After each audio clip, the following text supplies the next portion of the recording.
Todo preparado para comezar a pelexar polo bote e temos a Fini nese quinto chanzo dominando o plató do Atrápame. E se vos tamén queredes vivir esa sensación en carne propia, se sabedes, escribídenos aí o 618-388-087, nos encantados agardamos por vos. E tamén agardamos que hoxe a nosa amiga de Marín pode levar ese bote de 29.700 euros, Fini.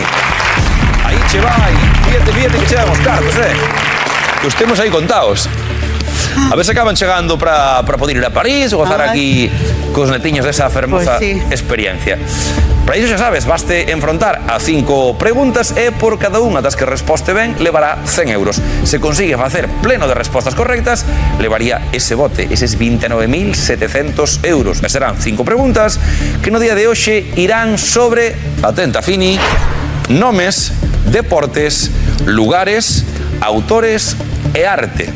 Estas son as 5 categorías e temos 60 segundos para conseguir eses 29.700 euros. Preparada, Fini? Preparada. Pois veña, moita sorte e tempo.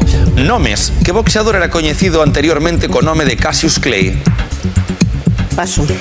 Deportes. No 2024, en que capital europea empezou a Vuelta Ciclista a España? Paso. Paramos o tempo. Só se gastaron 13 segundiños, Fini, e vouche así recordando para que lle vayas dando voltas para esa segunda pasada. Por exemplo, en deportes, buscamos en que capital europea comezou a Volta Ciclista a España en 2024. Inda que non o saibas, sabemos que é unha capital europea. Capitais europeas, aí, alguno podemos dicir. E logo buscamos o nome do boxeador anteriormente coñecido como Cassius Clay. Cal foi o nome que adoptou posteriormente este coñecido boxeador? Iremos agora con lugares, autores e arte. Preparada para continuar? Pois veña, ben atenta. E tempo. Lugares. Que nación é coñecida como o país do sol nacente? China. Non é correcto. Autores. Quen é o autor da narración breve Rinconete e Cortadillo? Paso. Paramos o tempo. 34 segundos por diante. Inda ten Fini e xa coñecemos 4 das 5 preguntas. Voltaremos a buscar ese país do sol nacente. Sabemos que non é China. Que país estamos aí a buscar? Quen escribiu Rinconete e Cortadillo? Quen escribiu esa narración breve? Vai pensando autores para a segunda pasada. A continuación temos a de arte.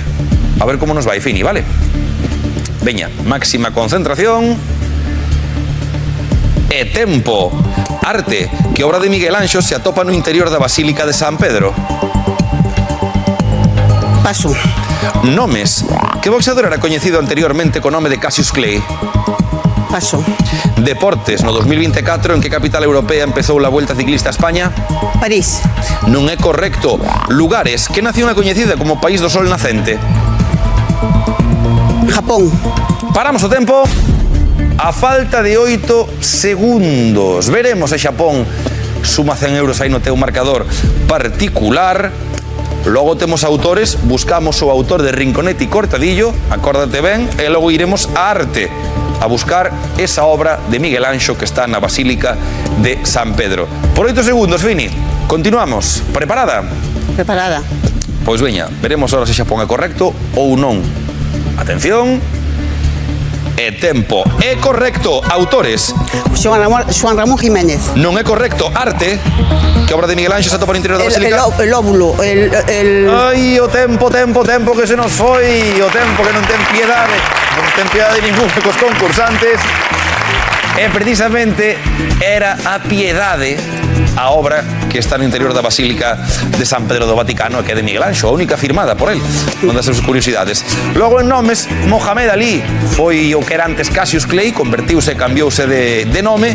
En deportes, a capital europea da que partiu a volta do 24 era Lisboa, e faltaríanos Cervantes para completar as respostas, que é precisamente o autor de Rinconete e Cortadillo. Foi todo Lazarillo, pero non tiña que ver por aí moitos tiros.